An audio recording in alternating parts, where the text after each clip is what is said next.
The Bridgewalker's Journal, Entry 6, Further into the Vampire Web. As I became more fascinated with the vampires, I lost interest in going to church. Besides, the preacher man was telling the congregation that Muslims are the Antichrist, and Israel are God's chosen. I learned about Gaza from the net. In fact, I saw the pictures of dead kids and, videos of Palestinian children stolen in broad daylight, so I knew I wanted nothing to do with worshiping a race of people or a country. The fact that Muslims revere Jesus as a prophet told me that the Pentecostal preacher man did not understand Jesus' greatest commandment of love one another as I have loved you. So I stopped going to church altogether.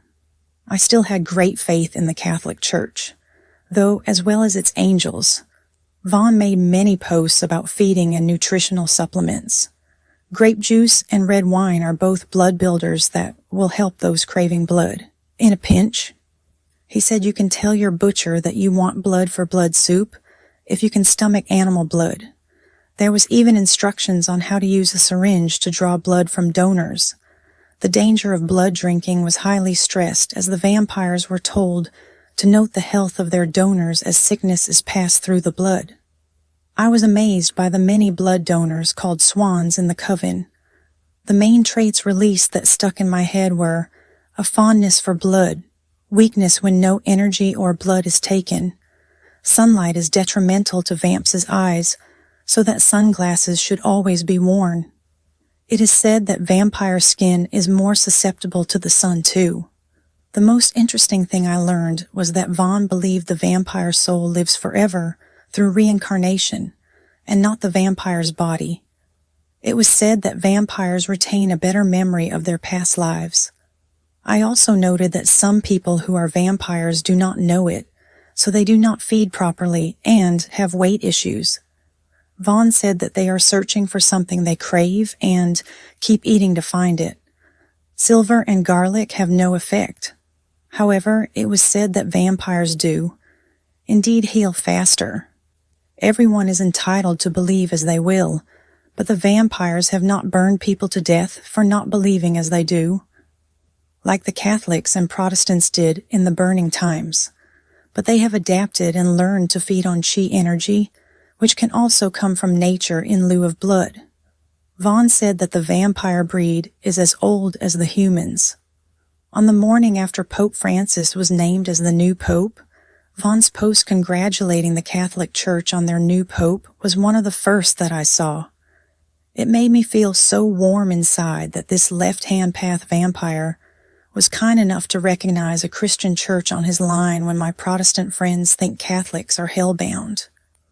I was most especially impressed because this man who did not believe Jesus was a god exhibited more compassion than the preacher man at the last church I attended who claimed to be like Jesus.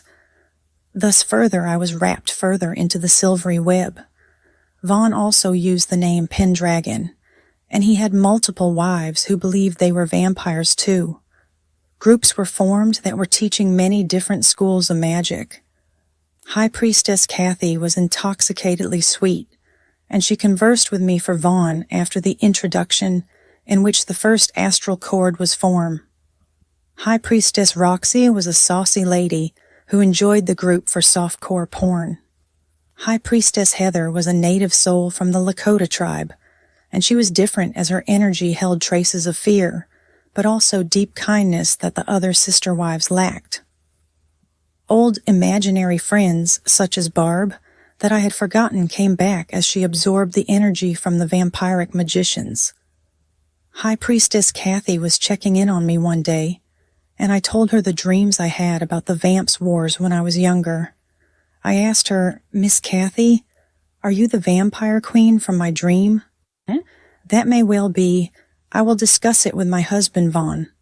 She replied, "What other things do you have in your head to tell me?"